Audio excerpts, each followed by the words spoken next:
কিছুদিন আগে ঘরে বসে বসে ভাবছি কি করি। তাই বেশি ভাবনা চিন্তা না করে আমি সোজা চলে গেলাম বেনারস দেখতে। কি অবাক হচ্ছ তো যে হঠাৎ এত প্ল্যান করে কীভাবে বেনারস চলে গেল? আরে দাঁড়াও দাঁড়াও, এই বেনারস আর সেই বেনারস নয়, চলো তোমাদের দেখাই।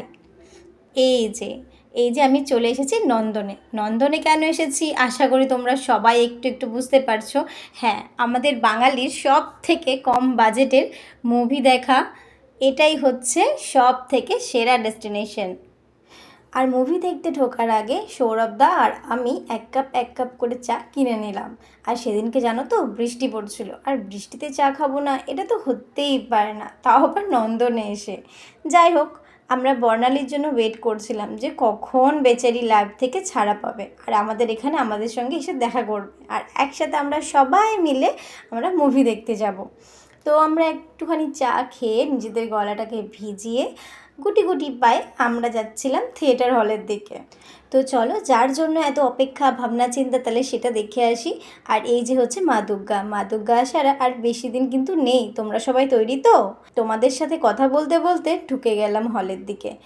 তো চলো তোমাদের দেখিয়ে দিই বেনারস। আমরা সেদিনকে গিয়েছিলাম বেনারসি বিভীষিকা, একেন বাবু সিরিজের একটা মুভি।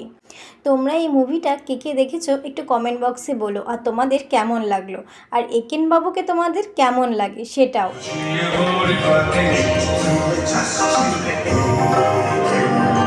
এইখানে বলে রাখি, তোমরা যারা সিনেমা হলে গিয়ে দেখতে পাওনি তারা কিন্তু হইচইয়ের সাবস্ক্রিপশন নিয়ে কিন্তু এই মুভিটা দেখে নিতে পারো।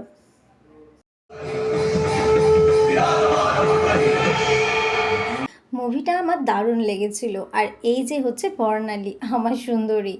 আমি, বর্ণালী আর সৌরভদা, আমরা তিনজনেই মুভিটা দেখতে চলে গিয়েছিলাম, এবং আমাদের তিনজনেরই ভীষণ একজন পছন্দের ক্যারেক্টার হচ্ছে একেন বাবু। আর এই যে হচ্ছে সৌরভদা, ভীষণ ভালো, এবং মিশুকে, এই দুজন মানুষ যে দেখতে পাচ্ছ না, এই দুজন ভীষণ ভালো। তারপর আমরা চলে আসলাম চা খেতে, এবং চা খাবো না সেটা তো হতেই পারে না, আমরা ভীষণভাবে চা খেতে ভালোবাসি। আর চা খাওয়ার পর চলে আসলো এই যে গরম গরম ফিশ ফ্রাই। সেদিনকে কিন্তু বৃষ্টি পড়ছিল, আগেই বলেছি।